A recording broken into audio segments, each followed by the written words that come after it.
C'est lorsque l'ardeur des rayons du soleil est supportable que les joueurs de boules se donnent rendez-vous dans les ruelles de Cotonou. Premier prix, 10 000.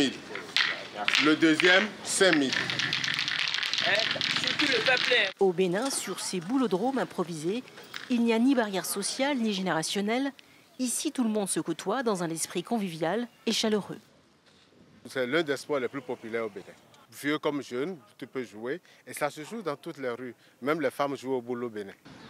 Mokhtar, au talent très prometteur, rêve, lui, de défendre les couleurs de son pays pour le prochain mondial en 2022. Je suis déjà allé 3 fois en présélection. Je n'ai pas prouvé parce que je manquais d'expérience.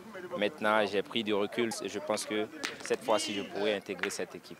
Marcel Biot fait partie des meilleurs tireurs au monde. Il collectionne avec son équipe les récompenses depuis plusieurs années.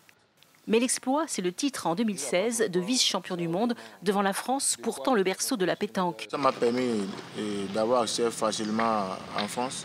J'ai été invité en 2017 au trophée des équipes.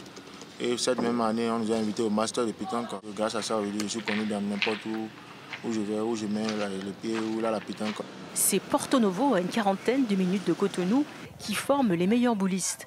Dans l'ancienne ville coloniale, le sport boule, c'est une affaire de famille. La pétanque est venue par les Blancs et ça a commencé à Porto Novo. Donc nous avons hérité de ça. C'est pour ça que nous jouons tout le temps. Et nous sommes le vivier de la pétanque au Bénin. Et ici, les jeunes sont initiés très tôt à la pétanque afin d'assurer la relève des champions. Nous venons de détecter 2 bons talents. C'est des petits qui tirent bien et qui pointent très bien. Pour l'instant en sport, seule la pétanque ramène au Bénin des titres de haut niveau. Le mois dernier, celui de la Coupe du Monde des Nations en Espagne face au Luxembourg. Résultat, une école privée flambant neuve vient d'ouvrir ses portes avec une section spéciale pour les arbitres, une première sur le continent.